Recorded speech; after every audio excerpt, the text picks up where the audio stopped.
For far too long, the effective management of the customer's experience has been considered a soft skill. But today, successful companies recognize that the customer experience is king, or from my perspective, is queen. Welcome to CX Unplugged. I'm Gabrielle Gonzalez, your host, and in this series, you will hear from me and other industry experts about how prioritizing the customer experience led to amazing outcomes. Brought to you by the Multifamily Media Network. Hi, and welcome to another episode of CX Unplugged on the Multifamily Media Network. I'm Gabrielle Gonzalez, your host, and I'm really happy that you joined me today or this week. And hopefully today, I just want to share with you a little bit of inspo that maybe will give you some juicy nuggets to think about and expand on as you pursue your week this week in business, or even just from the perspective of a customer yourself. Because I find there's so many opportunities for us as consumers in this world that we can take little nuggets of our own experience and apply that to our industry, be it multifamily operations or any other retail vertical, really. So I wanted to start off today by answering a question the number of you have brought into my DMs about how I got started in this space and why I continue to research it, study it, and talk about it so much. So I thought I would just tell you a little bit about sort of why I guess I'm passionate about that. And I think really it all starts from very, very early in my career. I worked at a tax credit community, which was a community that has capped rents. And we also had income restrictions for the folks that would move into these communities. And through that experience, I met a lot of prospects and residents who had very big hearts and who did not have big pocketbooks.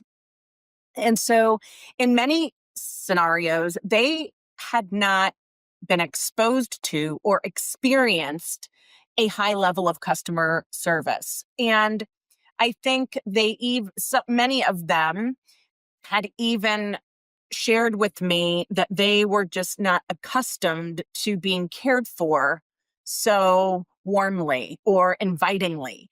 And several people told me that when I was in a leasing position many, many, many years ago. And I remember just feeling it was really a reciprocal situation in terms of feeling a reward, because I felt like, me providing them with sincere and genuine hospitality and providing them with a home that in so many cases was so much nicer than they'd ever experienced. The joy that it brought them brought me joy as well. And I was just really taken by it. And I always wanted to look for how can we just be humans interacting with other humans and be connecting with people on that foundational level of humanity, right? And providing somebody such an intimate transaction, which is their home. So I think I always was looking for ways to make those relationships relational instead of just transactional. And that's where it sort of grew. And I've always I look for that in my own customer experiences as well. When I'm a customer, whether it's, a dry cleaner or a restaurant or a hotel or a grocery store, whatever the retail sort of transaction, a hair salon, nail salon. I think I posted about the nail salon recently. There's a good post about that on LinkedIn. If you haven't checked it out yet, head over to LinkedIn on my page and check out my post about my experience with the nail salon. Anyway, I wanted to share that a little bit with you guys to know, just as part of what drives me in that space.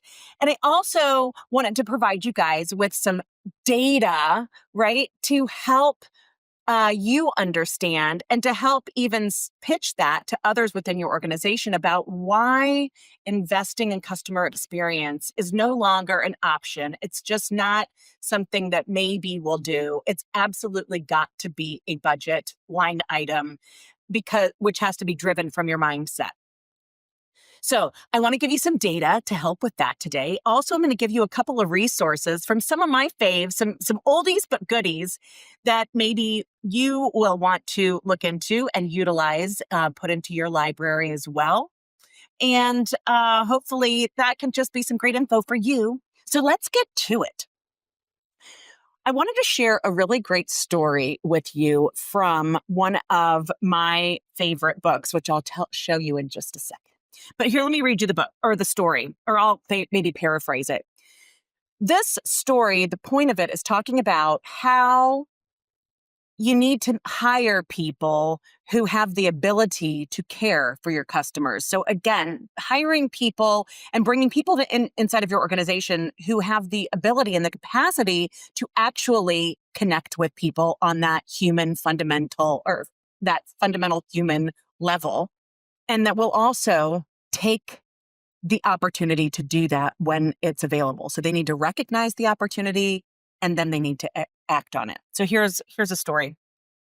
Nikki Leondakis, I think that's the name, CEO of Equinox Fitness Clubs. She recounted her story at a conference of a hotel experience you may have also had. After an early run one morning, she got back to her hotel dying for a cup of coffee.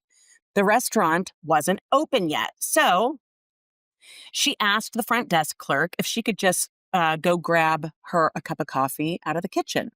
The front desk clerk told her that the restaurant wasn't open yet. It would be open in 10 minutes, and she could get it then. And so basically, the hotel clerk would not help her.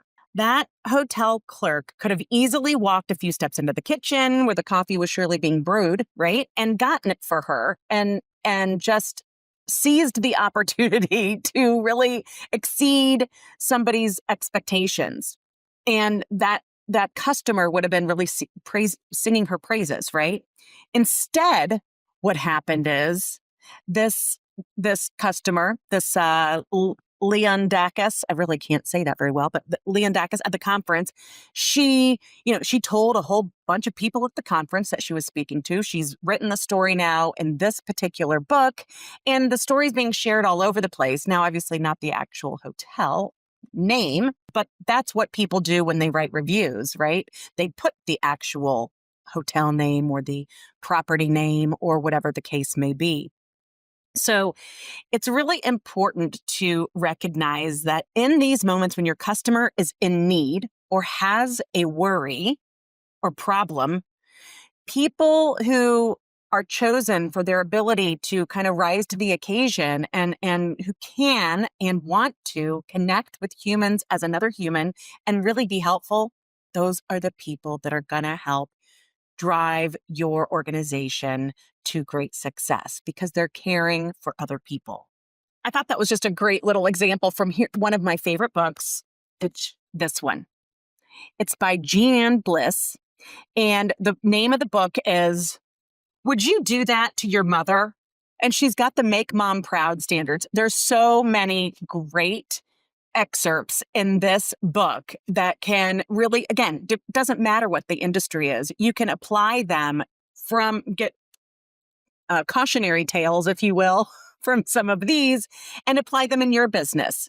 So anyway, I just wanted to share this. And no, I am not getting any kickbacks or anything for promoting this book. It's just one that came out, gosh, I don't know, 8 or 9 years ago, but was such a great resource for me and continues to be on a regular basis. So maybe you'll check it out and you can find some great inspo in there too. I think for me, customer experience is just something I'm really passionate about. And again, I just feel like there's so many opportunities in this world where we can disagree on things or we don't necessarily do it on purpose, but there's friction that's created. If you can make somebody's day a little bit brighter, why not? It doesn't cost anything. And it makes you feel good, just like it makes them feel good. So anyway, that's something I think, you all know I'm really passionate about, but passion sometimes isn't enough, right? Passion's not enough all the time to get the job done or get the budget line item beefed up the way you really want it to. So let me also give you some data that will help you. Now, let me see if I can share. I want to share my screen. Let's see if this works. Hopefully, for those of you that are watching, it will work. And for those of you who aren't watching, I'm going to say it out loud anyway. So let's see. Hopefully this works. I'm not sure. But I want to, talk to you about why. Why is it important to invest in customer experiences? And I want to tell you that organizations that lead in customer experience, they outperformed laggards on the S&P 500 index by nearly 80%. Okay? They outperformed the laggards. They retain a higher share of wallet, and they have customers that are 7 times more likely to purchase more from that company. They're 8 times more likely to try their products or services, and they're 15 times more likely to spread positive word of mouth. So this, in and of itself, seems kind of like a no-brainer, right? These data points really reinforce how important it is to make that investment in customer experience. But that's not all. Let me tell you some more. 71% of prospects surveyed choose to visit a property with a better online reputation. So properties with a high ORA score produce 15% more leases than properties with low ORA scores. So keep in mind, this data reinforces the importance of having positive reviews. Also, an independent study of 1,000 renters found that close to 100%, it was like 99.6 or something like that. Close to 100% identified customer experience in the top 3 reasons that they either decided to rent in the first place or to renew their lease. So I think that this information can be really great to support your ask in that budget for more customer experience funneled money. If you want any more info on that, feel free to reach out, DM me, and I've got some other reports and data that I can send over to you as well, because I know budget time is right around the corner. So anyway, hopefully this will help you in that space. And, I'm really happy that you joined me today, and I really hope you'll keep coming back. And again, keep DMing me with ideas for things that you would like to talk about. I've got some really cool guests coming up on the show soon who are going to talk about both internal customers and external customers, and they're going to weave some data in to support some of what has really driven their success in the property management world as well. So I hope you'll tune in for that. And that's it for me today on this quick snippet of CX Unplugged on the Multifamily Media Network. For me, Gabrielle Gonzalez, hope you'll join me next time. Bye-bye. CX Unplugged, where we have redefined who your customer really is. Join me next time to hear more missteps and masterful manifestations in the world of multifamily customer experience. Brought to you by the Multifamily Media Network.